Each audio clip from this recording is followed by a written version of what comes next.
कोशिश करने वालों की हार नहीं होती। बहुत से काम करने से पहले नामुमकिन लगते हैं, लेकिन हिम्मत करने वालों ने नामुमकिन काम भी करके दिखाए हैं। जैसे जीतम राव मांझी, जिसने अकेले पहाड़ को चीरकर रास्ता बनाया था। आज दुनिया उसे माउंटेन मैन के नाम से जानती है। जैसे अरुणाचलम मुगुरानंदम, जिसने दुनिया का सबसे सस्ता सैनिटाइजर पैड बना के पैडमैन का लक़ब पाया। आज हम ऐसे ही शख्स की बात करेंगे जिनका नाम है कमलाकर शिनॉय, जिन्होंने अपनी जिम्मेदारी को निभाते हुए अपने हक और देश की भलाई के लिए हर जायज़ कोशिश की और आज भी मुंबई के लोगों को ट्रैफिक और सिविक इशू के लिए अवेयर कर रहे हैं। जिन्होंने बाइकल्ला ब्रिज के डेमोलेशन से पहले बाइकल्ला मार्केट के अल्टरनेट ब्रिज बनाने के लिए बीएमसी पर प्रेशर बनाया और मझगांव के हैंकॉक ब्रिज बनने में भी एडवोकेट प्रदीप थोराट के साथ कमलाकर शिनॉय का बड़ा योगदान है। कुछ दिनों पहले डोंगरी एक्सप्रेस ने ही कमलाकर शिनॉय का बाइकल्ला मार्केट के ऊपर अल्टरनेट ब्रिज बनाने की मांग पर वीडियो बनाया था और इस वीडियो का ऐसा असर हुआ कि फाइनली बाइकल्ला मार्केट के ऊपर अल्टरनेट ब्रिज का प्रस्ताव पास हो गया है। अब बाइकल्ला का ब्रिज टूटने से पहले बाइकल्ला मार्केट के ऊपर अल्टरनेट ब्रिज बनेगा। तो आइए बात करते हैं मुंबई के ब्रिज मैन कमलाकर शिनॉय से। मुझे बहुत खुशी होती है कि आप सभी के सहकार्य से मैंने उमादेवी प्रजा फोरम, पिटीशन ग्रुप, डोंगरी एक्सप्रेस, इन्होंने मिलके हम लोगों तक पहुँचे। हम म्युनिसिपल कॉरपोरेशन के कमिश्नर तक पहुँचे और उनको समझ में आया कि अगर डायरेक्टली बाइकल्ला ब्रिज तोड़ते हैं तो पूरी बॉम्बे नॉर्थ साउथ कट जाती है। और जहाँ तक हैंकॉक का सवाल है, वो तो बहुत छोटी ब्रिज है बाइकल्ला के सामने। पूरे बम्बई को इन लोग रोक देते थे और आपके वजह से आज ये हमको इन्फॉर्मेशन मिली है कि बाइकल्ला मार्केट के ऊपर जो ब्रिज बनने वाले हैं उसका सैंक्शन हो चुका है। ये बहुत अच्छी खबर है और मैं आप सबको शुक्रिया अदा करता हूँ। सर, इसमें आपका जनता ने किस तरह से साथ दिया? जनता ने आपको क्या फेवर मिला? और वो जो बीएमसी या जो भी अधिकारियों के पास आप गए तो जनता का उसमें क्या इन्वॉल्वमेंट रहा? सर, लोगों ने मेरे ट्वीट्स को फॉरवर्ड किए हैं, ट्वीट्स को लाइक किए हैं, मेरे फेसबुक पे लाइक्स दिए हैं और काफ़ी लोगों ने म्युनिसिपल कमिश्नर और पॉलिटिशियन से भी मेरे ख्याल से उनको मिले हैं और उनको बताया कि ये गलत बात है और वो प्रेशर उन पे बन चुका था और जिसके वजह से उनको ये ब्रिज को बनाना ही पड़ा। और ये जो हैंकॉक ब्रिज है, इसमें अभी तक कुछ प्रोग्रेस रिपोर्ट आया है कि नहीं? हैंकॉक ब्रिज की बहुत दुख भरी कहानी है। यहाँ तक कि आज 6 साल होने के तोड़ के 6 साल होने के बावजूद उनको ऑब्स्ट्रक्टिंग जो बिल्डिंग्स हैं उनको अल्टरनेट एकोमोडेशन देने के बारे में उन लोग को कुछ विजन ही नहीं है और ना कुछ प्लानिंग है। और जब तक ये जो बिल्डिंग में रहते हैं उनको अल्टरनेट अरेंजमेंट नहीं होता है तब तक ये ब्रिज पूरी तरह से खुल नहीं सकता है। मुश्किल ये है कि हमारी ब्रिज जो है वो 90 फुट की है और बाइकल्ला से मझगांव से आते हुए 90 फुट मिल जाता है और मगर जब वो ब्रिज से चढ़ के आप डोंगरी की तरफ आते हो तो वो रास्ता जो है 40 या 50 फुट का हो जाता है। इसका मतलब 100 फुट का ब्रिज रहेगा और 50 फुट का अगर रास्ता रहेगा तो 50 फुट का हमारा ब्रिज का नुकसान हो गया, उसका इस्तेमाल नहीं होने वाला है। और हाल ही में आपको बताना है कि हमारे जो मेट्रो लाइन्स की जो गिरगांव में बात थी, वहाँ जो ऑब्स्ट्रक्शन थी तो गवर्नमेंट ने उनको अल्टरनेट एकोमोडेशन दे के वहाँ के ऑब्स्ट्रक्शन निकाल के वो इंफ्रास्ट्रक्चर को सही हिसाब से बनाया। वही जो सही बात से सही तरीके से ये हैंकॉक ब्रिज बनना चाहिए, ऐसे हमारे यहाँ नहीं दिखाई देता है। क्योंकि हमारे म्युनिसिपैलिटी के स्टेट डिपार्टमेंट में प्रोजेक्ट अफेक्टेड पर्सन्स के लिए काफ़ी फ्लैट्स होते हैं। उनके नए नए प्रोजेक्ट्स में उन लोग रिजर्वेशंस रखते हैं पीएपी के लिए। वैसे ही म्हाड़ा में भी प्रोजेक्ट अफेक्टेड पर्सन्स के लिए रिजर्वेशंस होते हैं। मगर मुश्किल से ये है कि हमारे जो पीएपी है, हमारे स्टेट डिपार्टमेंट उसको डेवलपर को सस्ते भाव में बेचती है और हमारे म्हाड़ा के जो लोग हैं वो जो सरेंडर करना है डेवलपर्स ने वो लेती नहीं है।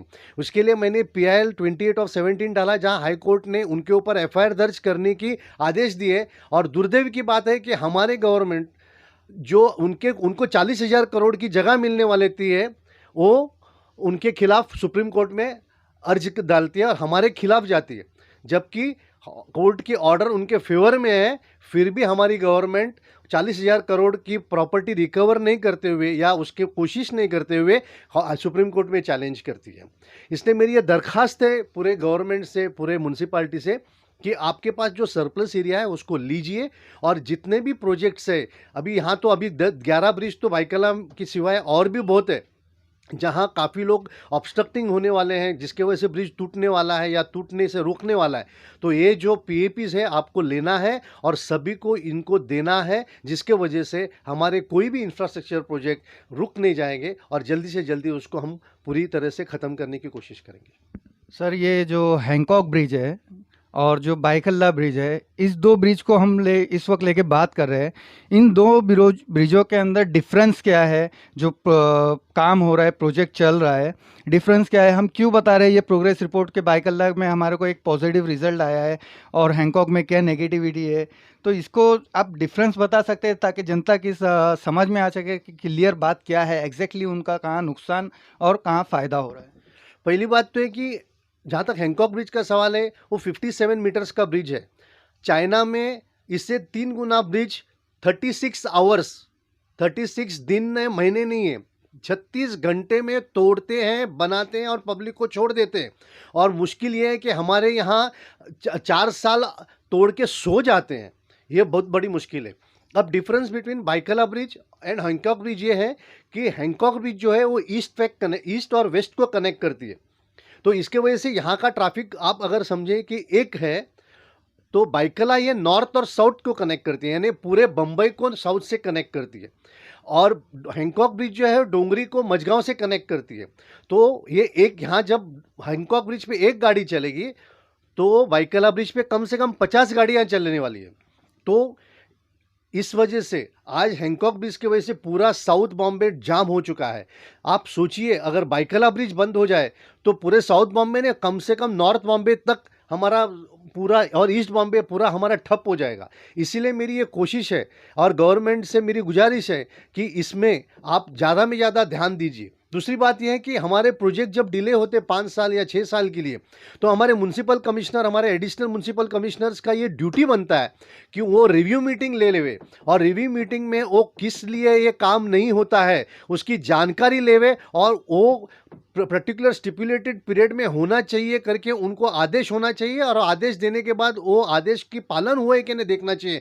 मगर ऐसे कुछ भी यहाँ हमें दिखाई नहीं देता है। इसलिए वापस मैं आज आप सभी को, मतलब म्यूनसिपल कॉरपोरेशन को और उनके बड़े बड़े दिग्गजों को विनती करता हूँ कि आप इसके रिव्यू मीटिंग्स लीजिए और हर प्रोजेक्ट को एक पर्टिकुलर टाइम दीजिए। अगर 36 घंटे में चाइना बना सकती है तो कम से कम आप 3 महीने में तो बनाइए।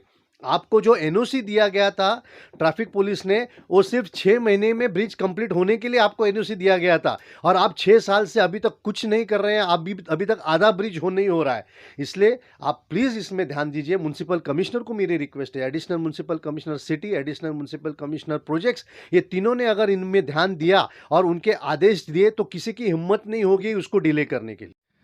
ये थे हमारे ब्रिजमैन कमलाकर शिनोय जी, जिन्होंने अपनी बातों को बहुत ही सफाई से जनता के सामने रखा। जनता की प्रॉब्लम, जनता को क्या फाइनेंशियली जो प्रॉब्लम आती है टैक्स पे जो करते हैं और उनके पैसे कहाँ गवर्नमेंट यूज़ करती है, उन सारी बातों को और आने वाले जो फ्यूचर में जनता को किस तरह से जागरूक होकर एक होकर काम करना है, उस बातों को इन्होंने बहुत ही साफ लफ्ज़ों में और खुले लफ्ज़ों में जनता तक पहुँचाने की कोशिश करे है।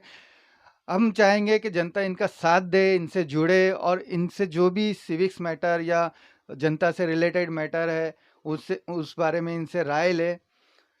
तो सर आप आखिरी बार क्या कहना चाहेंगे? The world is worse not because of bad persons, but because of silence of good persons.